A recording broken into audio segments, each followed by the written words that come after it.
Today we will study about the main types of groups that are present in the periodic table. Earlier I have shown you the periodic table and in that I have discussed few of the groups, but now we will see these individual groups. हम सबसे पहले start करेंगे with the group 1A. So we are starting with the group 1A, first A, जिसको हम group 1B कहते हैं, ठीक है ना. Now this thing we have already discuss that it comprise of all the alkali metals. ठीक है, सारे एल्किली मेटल्स होते हैं. एल्किली मेटल्स कौन से होते हैं? ठीक है, अगर आप ग्रुप 1 को देखेंगे तो आपके पास लिथियम है, सोडियम है, देन पोटेशियम है, रुबेडियम है, सीजियम है, देन वी हैव फ्रेंसियम है. तो ये सारे जो आपके, मैंने तो उसके सिंबल्स लिखे हैं और मैं जो बोल रही हूँ वो सब इंग्लिश में पीरियोडिक टेबल में लिखा हुआ है. तो दीज पर्टिकुलर एलिमेंट्स आते हैं. अब इनको हमने फर्स्ट ए ग्रुप में क्यों रखा? That is one of the biggest question. So because there valence electrons, अगर हम वैलेंस, अभी मैं दिखा दूँगी आपको कि वैलेंस इलेक्ट्रॉन्स कैसे निकालेंगे. सो वैलेंस इलेक्ट्रॉन्स इज़ 1, इनके पास 1 वैलेंस इलेक्ट्रॉन है, ये यूनिवैलेंट होते हैं. अब कैसे, हम एक एग्जांपल लेते हैं. फॉर एग्जांपल हमने चलिए सोडियम लिया, ठीक है, इसका एटॉमिक नंबर जो था 19 था. इलेक्ट्रॉनिक कॉन्फ़िगरेशन आपने निकाला 2881. तो ये जो आउटरमोस्ट ऑर्बिट होता है इसको हम बोलते हैं वैलेंस्ड शेल या वैलेंस ऑर्बिट. ठीक है, तो इसमें जो भी इलेक्ट्रॉन पाए जाएंगे उससे डिसाइड होता है आपका वैलेंस इलेक्ट्रॉन्स. तो ये वैलेंस शेल में कितने वैलेंस इलेक्ट्रॉन्स है? 1. इसीलिए क्या है, ये केस है यूनिवैलेंट का. ठीक है, अब इनका नेचर कैसा होता है? अगर हम इनका नेचर की कंडीशन देखें तो ये हाईली रिएक्टिव होते हैं. They are highly reactive is been there and they are electro positive in nature. भाई इलेक्ट्रो पॉजिटिव तो होते हैं. अब देखो ये चीज़ भी देख लो, इलेक्ट्रो पॉजिटिव, अगर तुम्हें याद हो पोटेशियम है, उसमें से एक इलेक्ट्रॉन निकलेगा और के पे पॉजिटिव चार्ज हो जाएगा. तो इससे रिलेट हो गया ये कि ये इलेक्ट्रो पॉजिटिव इन नेचर होते हैं. ठीक है, और ये कौन से होते हैं? इन्हें लाइट मेटल्स भी हम कहते हैं. They are also known as light metals. And their reactivity अगर हम बात करें, ये वाटर के साथ बहुत ईजिली रिएक्ट करते हैं and they form strong alkalis. So they react with water and form strong alkalis. So this is group 1. मैं आपको पीरियोडिक टेबल में भी दिखा देती हूँ कि ग्रुप 1 कहाँ पर है. Now focus on it. This is your group 1 है, हम इनकी बात कर रहे हैं. ठीक है ना, ये जो जितने हैं ये हमारे ग्रुप 1A में आ रहे हैं. ठीक है, तो ये सारे एलिमेंट्स को हम देख रहे हैं. अब I think now this much is clear to you. Period सबके अलग हैं लेकिन ये ग्रुप 1 में कैटेगराइज हो रहे हैं. Now will focus on the group 2 और जिसको हम सेकेंड ए भी बोलते हैं. ये सारे इसमें एल्कलाइन अर्थ मेटल्स आते हैं इसमें. ठीक है, एलिमेंट्स कौन से होंगे इसमें? Beryllium, magnesium, calcium, strontium, barium. ठीक है, ये सारे आपके radium. So these all comes in your second group और सेकेंड ए ग्रुप. ठीक है, इनकी प्रॉपर्टीज़ भी बिल्कुल फर्स्ट ए ग्रुप की तरह होती है, थोड़ा सा डिफरेंट है थोड़ी कई जगहों में. इनकी जो वैलेंस इलेक्ट्रॉन्स होते हैं, वैलेंस इलेक्ट्रॉन इनके 2 होते हैं. ठीक है, ये डाई वैलेंट होते हैं, इनकी वैलेंस इलेक्ट्रॉन्स जो हैं वो 2 हैं और डाई वैलेंट से. तीसरी चीज़ है इसमें जो आपको याद रहने में, ये भी हाईली रिएक्टिव होते हैं. जैसे उसमें है वैसे यहाँ पे भी आपको रखना है, हाईली रिएक्टिव हैं, इलेक्ट्रो पॉजिटिव होते हैं, है ना. अब मैं आपको बता देती हूँ इलेक्ट्रो पॉजिटिव कैसे निकालेंगे आप. जैसे मैग्नीशियम है, ठीक है, ये 2 इलेक्ट्रॉन लूज़ करेगा तो इसमें मैग्नीशियम पे पॉजिटिव 2 चार्ज आएगा. इसीलिए क्या है, ये इलेक्ट्रो पॉजिटिव इन नेचर है. क्लियर हो रही है मेरी बातें? तो ये भी मतलब ये रिएक्ट करते हैं, reacts with water and forms. ठीक है, ये भी बेसिस या आप कह सकते हो ईज़िली एल्कलीज बना लेते हैं इसमें. जैसे मैग्नीशियम हाइड्रोक्साइड नहीं मिलता है आपको, एक एग्जांपल दे रही हूँ मैं. ठीक है, कैल्शियम हाइड्रोक्साइड नहीं मिलता है. तो ये सब चीज़ें हैं कि ये आराम से रिएक्ट करते हैं वाटर से और ये लोग भी बेसिस या एल्कलीज जो है बना लेते हैं. ठीक, नाउ नेक्स्ट कैटेगरी, जो नेक्स्ट ग्रुप आता है वो हमारा आता है ग्रुप 3. अच्छा, इसको भी मैं दिखा दूँ आपको उस पीरियड में. Now just see this is second A group, second group होता है। ये देखिए हमने सारे एलिमेंट्स के नाम लिए थे, ये सारे एलिमेंट्स इसमें मौजूद है, तो यू कैन सी इट। देखो पेज नंबर 83 में डायग्राम बना होगा, so you can see this thing. Now the next category group 3 to 12 आते हैं, जिसमें आपको ध्यान देना है फर्स्ट बी से लेके और आपका 7th बी होते हैं और एक आपके पास 8th ग्रुप होता है, ठीक है। ये सब चीज़ें कैटेगरी आपकी ग्रुप 3 to 12 में आता है। ये सब आपके ट्रांजिशन एलिमेंट्स होते हैं, ठीक है।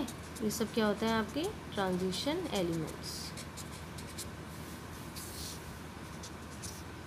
और ये सब इसमें जितने भी होते हैं वो सब क्या है, मेटल्स हैं आपके, ठीक। अगर आप ट्रांजिशन एलिमेंट्स देखोगे तो ये पीरियोडिक टेबल के सेंट्रली प्लेस्ड होते हैं और ये लोग भी इलेक्ट्रोपॉजिटिव हैं आपके, ठीक है। इनमें भी इलेक्ट्रोपॉजिटिव कैटेगरी आती है आपकी और ये सब सेंट्रली प्लेस्ड हैं। इसमें देखो थोड़ा सा ध्यान दे के चलना कि ये जो हैं आपके ट्रांजिशन एलिमेंट्स, आप अभी मैं आपको उसमें डायग्राम में भी दिखाऊंगी। ट्रांजिशन एलिमेंट्स के एक तरफ ज़्यादा रिएक्टिव मेटल्स होते हैं, इस तरफ नॉन मेटल्स होते हैं और ये बीचों बीच में होते हैं, ठीक है। ये थोड़ा सा ध्यान देके चलना है, ये बीच के होते हैं, बीच में है। मैं इसको भी आपको दिखा देती हूँ so that you can understand what I want to say and what I want to discuss. अब देखो ये हमारे ट्रांजिशन एलिमेंट्स हैं बीचों बीच में 3 to 12, यही भी हमने देखा था 3, 4, 5, 6, 7, 8, 9, 10, 11, 12। अब यहाँ बहुत ध्यान देखो, यहाँ थर्ड को हम थर्ड बी बोलते हैं, फोर्थ को फोर्थ बी, फिफ्थ को फिफ्थ बी, सिक्स को सिक्स बी, सेवन्थ को seventh B. 8th group 3 columns में डिवाइडेड है। फर्स्ट कॉलम ये है, सेकंड कॉलम ये है, थर्ड कॉलम ये है, वैसे कॉलम्स हैं। और ऊपर देखो इसको, क्योंकि देखो इंटायर वैसे हम रोमन में लिखेंगे 8 है, लेकिन अलग अलग जो फर्स्ट कॉलम है उसको 8th ग्रुप कहेंगे, सेकंड कॉलम को 9th ग्रुप, थर्ड को 10th ग्रुप कहेंगे। ये 11th ग्रुप है जो फर्स्ट भी होता है और ये सेकेंड भी। देखो इन्हें ऐसे ही याद करना है और आपको पता होना चाहिए क्या। अब यहाँ ध्यान देखो, यहाँ पर आपने पढ़ा था ना अभी group 1 A, first A and second A, और इधर देखो ये सारे ये जो दोनों हाईली रिएक्टिव मेटल्स हैं ये बीच में आ रहे हैं और यहाँ पे नॉन मेटल्स आ जाते हैं, ठीक है। तो ये बीचों बीच में आ रहे हैं ये चीज़। इसमें एक केस और है, यहाँ ध्यान दीजिए इस जगह पर, ये हम पहले भी डिस्कस कर चुके हैं, लेंथेनियम एंड एक्टेनियम। इन दोनों को भी ध्यान रखना है कि थर्ड ग्रुप में ये आपका आता है और आपको यहाँ पे भी समझना है, इनको भी समझना है कि इनको क्या बोलेंगे हम। ये यहाँ ध्यान दीजिए, इनर ट्रांजिशन एलिमेंट्स आते हैं जो कि 2 सीरीज़ में डिवाइडेड है, लेंथेनाइट सीरीज़ और दूसरा क्या है, एक्टेनाइट सीरीज़। लेंथेनाइट सीरीज़ में अगर हम ध्यान दें तो लेंथेनाइट सीरीज़ को हम रेयर अर्थ एलिमेंट्स भी कहते हैं, ये टोटल 14 एलिमेंट्स हैं। एक्टेनाइट सीरीज़ को हम रेडियो एक्टिव एलिमेंट्स भी बोलते हैं, ठीक है, कि इसमें रेडियो एक्टिव एलिमेंट्स पाए जाते हैं, ठीक है। तो इनर ट्रांजिशन एलिमेंट्स जो भी मैंने आपको दिखाया, ये bottom of the periodic table, मतलब मेन पीरियोडिक टेबल में नहीं आ रहा है, उसी के नीचे 2 रोज़ हॉरिजॉन्टल रोज़ बनाई गई, उसमें ये इनर ट्रांजिशन एलिमेंट्स पाए जाते हैं। 14 एलिमेंट्स होते हैं और मैंने आपको 2 सीरीज़ बताई थी, एक आपकी एन लिख लो, लेंथेनाइट, LANTH, लेंथेनाइट सीरीज़ होती है और दूसरी आपकी एक्टेनाइट सीरीज़ है, यही मैंने आपको भी दिखाई थी, ठीक है। एलिमेंट्स पे ध्यान देना, 14 एलिमेंट्स दोनों सीरीज़ में हैं, 14 एलिमेंट्स। ये सीरियम से लेके टू लुटेनियम तक प्रेजेंट है, ठीक है। और कौन से पीरियड में प्रेजेंट है, पीरियड 6 में, ये याद रखना है हमेशा, ठीक है। ग्रुप दोनों का सेम है, थर्ड ग्रुप है दोनों का, लेकिन पीरियड चेंज है। ये कौन सा है, लेंथेनाइट सीरीज़ में कौन कौन से एलिमेंट्स आएंगे, थोरियम से लेके थोरियम टू लॉरेंसियम तक एलिमेंट्स आएंगे, ये सब याद रखने वाली बातें हैं। और ये कौन से पीरियड में मौजूद होंगे, ये पीरियड 7 में है, ठीक है। ये रेडियो एक्टिव एलिमेंट्स होते हैं, ठीक है। दोनों ही मेटल्स हैं, ये भी मेटल्स हैं, ये भी मेटल्स हैं, केमिकली वेरी रिएक्टिव होते हैं, लेकिन एक्टिनाइट ज़्यादा रिएक्टिव होते हैं क्योंकि रेडियो एक्टिव एलिमेंट्स। आप रेडियो एक्टिव एलिमेंट्स के बारे में तो आप जानते होंगे ना, जो न्यूक्लियस न्यूट्रॉन्स के रिएक्शन ज़्यादातर जनरेट होते हैं, तो उनको हम रेडियो एक्टिव एलिमेंट्स में ही रखते हैं, ठीक है। आपने देखा होगा जो एटॉमिक बम्स वगैरह बनते हैं वो सब क्या है, रेडियो एक्टिव रिएक्शंस होते हैं ना, उन्हीं के थ्रू वो आपके बम्स वगैरह बनते हैं, ठीक है। तो ये चीज़ आपको ध्यान रहनी बात है। अब now we will focus on the other group, that is group 13 to 16। Now we will focus on group 13 to 16, third A से 6th ए तक आता है, ये भी मैं आपको दिखाऊंगी अभी, ठीक है। तो दीज आर पोस्ट, इनको हम बोलते हैं पोस्ट ट्रांजिशन एलिमेंट्स, ठीक है, पोस्ट ट्रांजिशन एलिमेंट्स होते हैं ये, और इसमें आपके वीक मेटल्स आते हैं और साथ में आपके मेटलॉइड्स आते हैं, ठीक है, दोनों चीज़ें आती हैं इसमें। ये भी हम देखते हैं, तुम्हें बताते हैं कहाँ पे क्या मौजूद है, ठीक है। तो let's focus on the diagram और we can see the table, periodic table, modern periodic table, वहाँ हम समझ पाएंगे कि हम क्या बताना मांग रहे हैं, ठीक है। ये देखो मैं छोटा छोटा तुम्हें दिखा रही हूँ, ग्रुप 13 to 16 पे, ये तो हेलोजन है ना, इनको अलग पढ़ेंगे अभी। तो ये ग्रुप 13 को हम थर्ड ए बोलते हैं, 16 को हम सिक्स्थ ए बोलते हैं। ये देखो सारे एलिमेंट्स, अभी देखो मैंने पहले भी तुम्हें दिखाया था कि ब्राउन कलर के जो शेड्स हैं वो सब मेटलॉइड्स हैं, और जो ये लाइट ब्राउन जैसा ऑरेंजेस जैसा दिख रहा है ये आपके नॉन मेटल्स हैं। तो इन तीनों में 13, 14, 15, 16 में आपको मेटलॉइड्स और साथ में नॉन मेटल्स दिखेंगे। अगर पूरी आप टेबल्स देखिए तो इस तरह से आपकी चीज़ें हैं, ठीक है। कुछ एक आध जगह आपको मेटल्स भी मिल जाएंगे, लेकिन मैक्सिमम आपको नॉन मेटल्स और मेटलॉइड्स मिलेंगे। जैसे ये देखो, ये एल्यूमिनियम वगैरह क्या है, मेटल्स ही तो है। तो आपको ये ध्यान रखना है कि आपके पास क्या क्या चीज़ें, तो यहाँ ये सब चीज़ें आपको मिलेंगी, मेटल्स भी थोड़े मिलेंगे, मेटलॉइड्स और नॉन मेटल्स ज़्यादा आपको दिखेंगे इसमें। क्लियर है। नाउ ग्रुप 18, उसको भी देख लेते हैं हम लोग। ग्रुप 18 में आपके नोबल गैसेस जो होते हैं वो, या आप इनको कह सकते हो इनर्ट गैसेस, ठीक है, ये सब पाई जाती है। अब 18 ग्रुप होता है, इसे या 0 ग्रुप कह दो, ठीक। इसमें एलिमेंट्स जो हैं, एलिमेंट्स आर, अगर हम देखें बहुत ज़्यादा तो ये नॉन मेटल्स की कैटेगरी आती है, लेकिन बेसिकली इसमें जो एलिमेंट्स आते हैं वो हीलियम से लेके आपके रेडॉन तक आते हैं, ठीक है। ये ध्यान देना कि 18 ग्रुप होने का मतलब क्या हो जाता है, ये थोड़ा ध्यान देना कि 18 ग्रुप हमने इन्हें क्यों बोला है, क्योंकि इनके पास 8 इलेक्ट्रॉन्स होते हैं, ठीक है, 8 electrons in their valence shell, 8 electrons in their valence shell और द आउटरमोस्ट शेल होता है, except helium. Helium exceptional case है, ठीक है। जितने भी होंगे आप नियॉन को उठा के देखेंगे 10 एटॉमिक नंबर 2,8, ठीक है। आर्गन को उठा के देखेंगे 18 एटॉमिक नंबर 2,8,8, ठीक। तो ये है आउटरमोस्ट ऑर्बिट पे कितने इलेक्ट्रॉन है, ये ब्रैकेट है, ठीक है, मैंने ब्रैकेट में लगाते हुए, तो ये 2,8,8 आएगा। तो ये 8 आउटरमोस्ट ऑर्बिट पे 8 इलेक्ट्रॉन से ये ऑक्टेट रूल फॉलो अप करते हैं, तो ये एक इनका कंडीशन होती है, ठीक है। इसमें थोड़ा सा तुम्हें ध्यान देने वाली, हीलियम जो अलग है उसको देखते हैं। हीलियम जो है डुप्लेट रूल फॉलो करता है, ठीक है। अब ये तो तुम्हें समझ में आ गया कि आर्गन ने अपना ऑक्टेट रूल फॉलो कर लिया, ठीक है। एक्सेप्शनल केस कौन था, हीलियम। हीलियम का एटॉमिक नंबर 2 होता है और इसका जो लास्ट ऑर्बिट होता है उसमें 2 इलेक्ट्रॉन्स होते हैं ना, तो ये कौन सा फॉलो अप करता है, डुप्लेट रूल, ये एक्सेप्शनल केस है, ठीक। इनमें ज़ीरो वैलेंसी, इनकी वैलेंसी पता है कितनी होती है, 0। Why it is 0, that is a big question. ये क्वेश्चन आता है इस पर, because they have stable electronic configuration, इनका स्टेबल इलेक्ट्रॉनिक कॉन्फ़िगरेशन होता है, ठीक है, इसीलिए इनकी वैलेंसी क्या है, 0 आती है।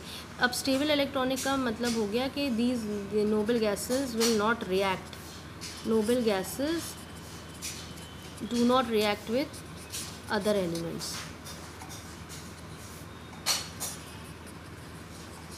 ठीक है, ना ही रिएक्ट करेंगी, ना ही ये गेन और लूज़ और शेयर इलेक्ट्रॉन्स कुछ नहीं करेंगी, ठीक है, कुछ भी नहीं, ये भी नहीं, रिएक्शन भी नहीं करेंगे अदर एलिमेंट से, और गेन लूज़ और ये अलग पॉइंट है, दे विल नॉट गेन और लूज़ और शेयर इलेक्ट्रॉन्स, ठीक है।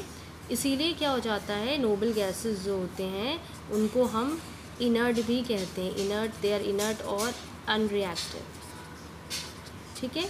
दूसरी चीज़ ध्यान देने वाली बातें मोनो एटॉमिक होती हैं, मोनो एटॉमिक। मोनो एटॉमिक का मतलब हो गया, ये गैसेस हैं, मोनो एटॉमिक का मतलब हो गया कि ये जितनी भी हैं इनका एक ही एटम होगा। जैसे ये देखो हीलियम है, हम ऐसे ही लिखते हैं, इसको ऐसे नहीं लिखते हैं, ट्वाइस नहीं लिखते हैं, ये राइट फॉर्म है।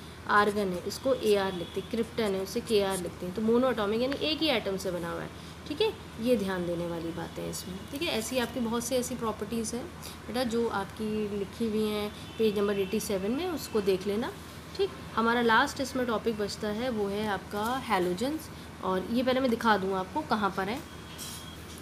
Now let's focus on it. देखो 18 ग्रुप है, 0 ग्रुप है, हीलियम है, हीलियम है, नियॉन है, आर्गन है, क्रिप्टन है, जिनॉन है, रेडॉन है, ठीक है ना। ये सारे एलिमेंट्स आपको दिए रखे, ये लास्ट ग्रुप है बिल्कुल। अब हमारा ये बचा हुआ है 17 ग्रुप, मैं दिखा देती हूँ, या फिर हम सारे एलिमेंट्स के बारे में पढ़ेंगे, इनको जानेंगे कि 17 ग्रुप या 7th ए ग्रुप में इन एलिमेंट्स को क्यों दिया। देखो हाइड्रोजन को दिया रखा है ड्वेल नेचर, एक चैप्टर है उसमें हम डिटेलिंग में पढ़ेंगे कि इसको 7th ए ग्रुप में भी रखा हुआ है, और यहाँ पे अगर फोकस करो तो फर्स्ट ए ग्रुप में भी रखा गया ना, फर्स्ट ग्रुप में भी रखा हुआ है, और इसे 17 ग्रुप में भी रखा है। ये बात की बात है, हम बाद में डिस्कस करेंगे। यहाँ पे हाईलाइटेड फॉर्म में we'll discuss this topic later on when we'll study it in our final syllabus, ठीक है। ये देखो सारे एलिमेंट्स को।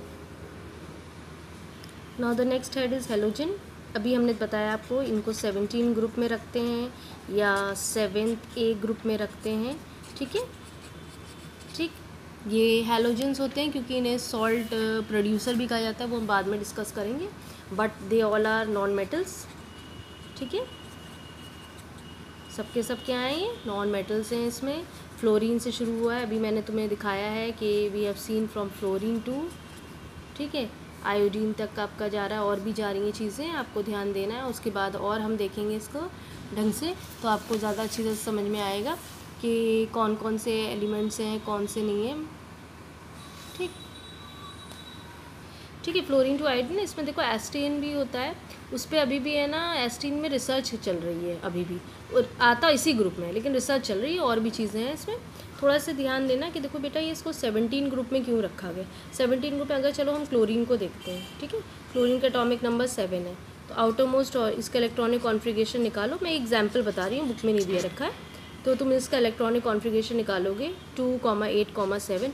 आउटर मोस्ट ऑर्बिट में जो इसके वैलेंस शेल हैं, उसमें जो वैलेंस इलेक्ट्रॉन है वो कितने हैं, 7 है, इसीलिए इसको 7th ए ग्रुप में रखा गया है, ये 17 ग्रुप में, क्योंकि इट हैज़ 7 वैलेंस इलेक्ट्रॉन्स। ये शेल है और इसमें क्या मौजूद होता है आपका, वैलेंस इलेक्ट्रॉन्स। तो 7 valence electrons are present in case of halogens. कोई भी हैलोजन उठा लो, फ्लोरीन उठा लो, उसका इलेक्ट्रॉनिक कॉन्फ़िगरेशन निकालोगे तो उसमें भी आउटर मोस्ट ऑर्बिट में 7 इलेक्ट्रॉन्स होंगे, तो इसके वैलेंस इलेक्ट्रॉन कितने हैं, 7 हैं।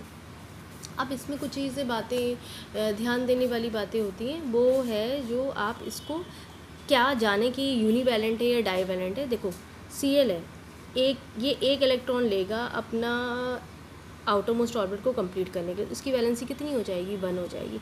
इसीलिए ये लोग जो केस होता है इसका तुम केस क्या कहोगे, इसको यूनिवैलेंट बोलोगे, ठीक है। ये चीज़ ध्यान रखने वाली बातें। फिर कुछ चीज़ें और हैं कि ये लोग है ना बैड कंडक्टर और नॉन कंडक्टर ऑफ इलेक्ट्रिसिटी होती है, बैड और non conductor of heat and electricity, ये भी एक इम्पॉर्टेंट पॉइंट है, ठीक है। इसके अलावा कुछ पॉइंट्स और आते हैं, ये स्ट्रॉन्ग ऑक्सीडाइजिंग एजेंट्स की तरह काम करते हैं, ठीक है।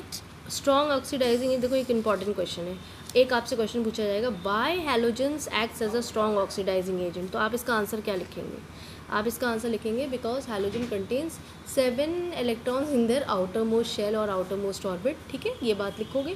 दूसरा पॉइंट आप ये लिखोगे इसमें कि they have the tendency to accept the electrons, ठीक है। आप क्या लिखोगे, they contain 7 valence electrons in their outer most shell and they have the tendency to accept the electrons, ठीक है। इसीलिए ये क्या करते हैं, स्ट्रॉन्ग ऑक्सीडाइजिंग एजेंट की तरह काम करते हैं। ये लोग भी हाईली रिएक्टिव होते हैं, हैलोजेंस के रिएक्शन बहुत बढ़िया चलते हैं, हाईली रिएक्टिव्स हैं आपके हैलोजेंस, और ये इलेक्ट्रोनेगेटिव है। नॉन मेटल्स मैंने लिखा दिया है, ये इलेक्ट्रोनेगेटिव है, वो भी बता दूं कैसे। इलेक्ट्रोनेगेटिव कैसे होता है, देखो Cl है, एक इलेक्ट्रॉन गेन करेगा। अभी हमने देखा था ना कि स्ट्रॉन्ग ऑक्सीडाइजिंग एजेंट में रखा गया, क्यों रखा गया स्ट्रॉन्ग ऑक्सीडाइजिंग एजेंट, क्योंकि इनके आउटर मोस्ट ऑर्बिट में 7 इलेक्ट्रॉन्स थे और इन्होंने क्या करा, एक्सेप्ट करा एक इलेक्ट्रॉन, तो इनके आउटर मोस्ट ऑर्बिट पे ऑक्टेट भी कंप्लीट हो जाएगा और ये एक नेगेटिव चार्ज एक्वायर कर लेते। अब इलेक्ट्रोनेगेटिव क्यों है, क्योंकि इसने नेगेटिव चार्ज एक्वायर कर लिया, तो ये कंडीशन इसकी हो जाती है, ठीक है। दूसरी बात आ जाती है दे फॉर्म, अभी आपने बहुत सारे कंपाउंड्स भी पढ़ चुके हो, तो दे फॉर्म लिख लो, दे फॉर्म कोवेलेंट कंपाउंड्स, ठीक है, ठीक। तो कोवेलेंट कंपाउंड्स बना लेते हैं ये लोग with non metals, they form covalent compounds with non metal, they are salt. एक दूसरा पॉइंट आता है, they are salt producers also. Salt producer इसीलिए होते हैं क्योंकि ये सॉल्ट बनाते हैं। देखो हैलोजन का मतलब होता है, हैलोजन में ही ये वर्ड जो है वो छुपा हुआ है, वो है हेल। अब हेल मत सोच लेना, हेल एंड जिन, ठीक है। तो ये हेल का मतलब होता है सॉल्ट और जिन का मतलब होता है प्रोड्यूसर। सॉल्ट प्रोड्यूसर ये सॉल्ट बनाते हैं। अभी इनका क्या है, देखो ये हैलोजन है, किसी भी, ये मेटल है, ठीक है, ये सॉरी नॉन मेटल है, तो किसी भी मेटल के साथ मिलके ये सॉल्ट बना लेते हैं, इसीलिए इन्हें सॉल्ट प्रोड्यूसर दिया। देखते हैं कैसे। अगर Cl को तुम Na के साथ जोड़ दो, इन दोनों का कॉम्बिनेशन क्या बनेगा, NaCl। और NaCl क्या होता है, एक सॉल्ट होता है, ठीक है। अगर यही K और Cl को जोड़ दो दोनों को, तो क्या हो जाए, ये भी एक सॉल्ट होता है, ठीक है। ऐसे कैल्शियम क्लोराइड, इनको जोड़ दो तो ये भी सॉल्ट होता है। भाई हैलोजन ही तो चल रहे हैं यहाँ आपके, ठीक है। तो ये चीज़ आपको KBr है, ठीक है, NaBr है, ये सब चीज़ें क्या हैं आपकी, ये हैलोजन्स, ये सॉल्ट प्रोड्यूसर्स होते हैं। और ये लोग भी, हैलोजन्स जो होते हैं ये लोग भी बहुत रिएक्टिव होते हैं। अगर तुम्हें याद हो तो तुम्हें एक चीज़ नोटिस होगी, क्लोरीन का, क्लोरीन की टेंडेंसी नहीं, हम लोग वाटर पूल वाटर पार्क जाते हैं तो वाटर में हम देखते हैं कि क्लोरीन डला होता है ना। और नॉर्मली जो पानी हमारे पास आता है टैप वाटर, वो भी क्लोरीन से प्योरीफाई होता है क्योंकि जर्म्स को किल करता है। आयोडीन जो होता है, हम लोग अपने जो सॉल्ट खाते हैं उसमें आयोडाइज सॉल्ट हम लोग बोलते हैं, उसमें डलता है। फिर अगर आप फ्लोरीन की क्वालिटी देखिए तो फ्लोरीन को भी वाटर सप्लाई में डाला जाता है, उसको साफ़ करने के लिए फ्लोरीन्स को, ठीक है। और टूथ में डीके ना हो जाए उसमें भी आप फ्लोरीन का इस्तेमाल करते हैं। So there are many uses of these halogen. So we have completed this portion of different types of you can say groups in the periodic table. और सारे ग्रुप्स हमारे कवर हो चुके हैं। और आप ये आपको पेज नंबर ईज़िली मिल जाएगा आपके पेज नंबर 86 और 87 में। तो आप उससे ये और डिटेलिंग, आपको चीज़ें रह गई हों तो you can focus from that thing and you learn it entire this things, ठीक है। उसके नीचे कुछ चीज़ें हैं, ब्रिजिंग एलिमेंट्स वगैरह हैं, वो सब हमारे कोर्स में नहीं है। हाँ, एक छोटी सी चीज़ है, एक नॉर्मल एलिमेंट्स, अगर उसको देखना चाहो तो तुम उसको भी देख सकते हो। तो नॉर्मल एलिमेंट्स को भी देख लो।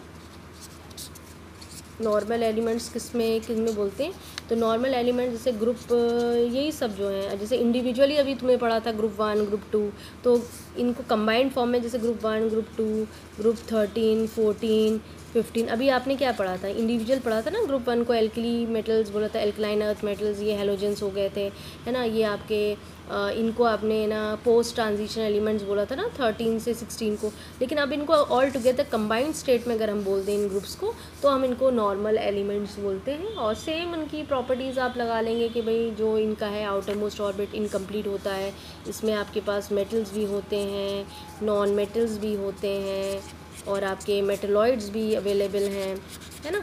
ये सारी चीज़ें आपकी आ जाएंगी, मेटलॉइड्स, मेटल्स, नॉन मेटल्स। और साथ में आप अगर ध्यान दें इसमें इनके जो आउटर मोस्ट ऑर्बिट होते हैं वो इनकम्प्लीट होते हैं इनके ना, जो outer most orbit is incomplete.